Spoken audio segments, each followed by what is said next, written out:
Hello, Driving Intelligence community. One of the comments I got from one of my recent videos was, what is the status of this 1999 DeVille? This was my mother's car. It got wrecked and the front end got pushed in. I ended up straightening it up and I was getting ready to put it together when I found out the squirrels had eaten the wiring harness, and I'm just not going to fix it. It's going to the junkyard. Perfectly good North Star engine in it. It's really a sad state of affairs. I love this car. 30 miles per gallon on the highway with a V8 engine and lots of room for everybody. So what I'm going to start doing is taking some parts out of this thing and selling them on eBay. And the first thing I want to do is get that gauge cluster out of there because it was in perfect condition when the car was wrecked. So we're going to figure out how to get this thing out of here and get it listed for sale. To get the gauge cluster out, what I'm going to have to do is remove the dash pad, which gives me access to the bolts holding it in place. To do that, to get the dash pad out, I've got to take out the vents that allows me to access some bolts here. There's bolts at each point where these vents are, and then there's some bolts up there at the defroster that need to be removed, and the dash pad should come out. To get this vent out, I pushed a little tab in here. There are tabs on each side of this, and you push this in here to release the clip, and then you can take a pair of needle nose pliers, gently pull on it, and there you can see the tab location right here. And on the vent itself, there's a little clip that needs to be pushed in.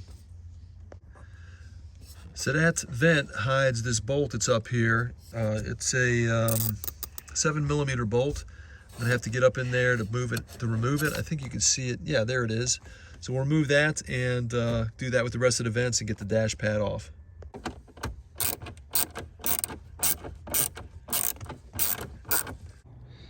Here you can see the last 7mm bolt I need to remove. That's to the vent or the defroster.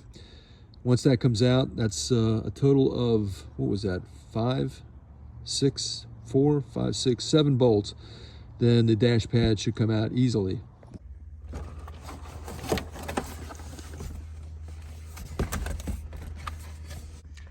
Now it looks like all I've got to remove are 5 screws here and 3 across the top, and then again 1 more on the side.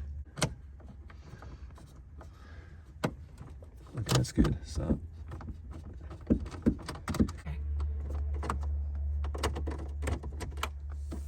Okay. Little boo-boo trying to get this thing out. I broke this little clip end here, and that's because I didn't take out 2 additional bolts that hold the main part of the gauge cluster in. This is just the fascia that goes on it. Hopefully I can use some plastic welding tools to fix that.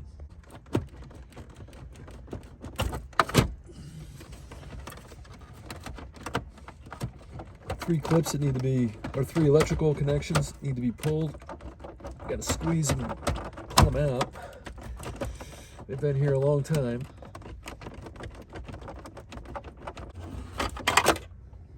Wow, muzzle tough. All right, and that's it. The gauge cluster is out, ready for sale after I fixed that little fascia piece.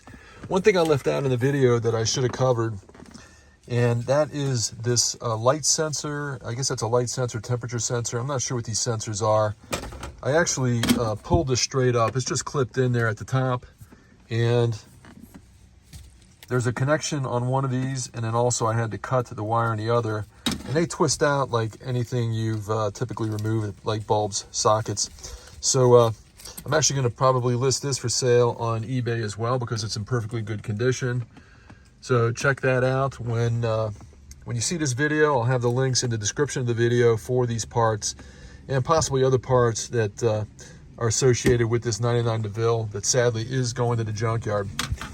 All right, don't forget that thumbs up. If you have any comments or questions or other needs on the 99 DeVille before she goes to the junker, let me know. And I'll see you next time on Driving Intelligence.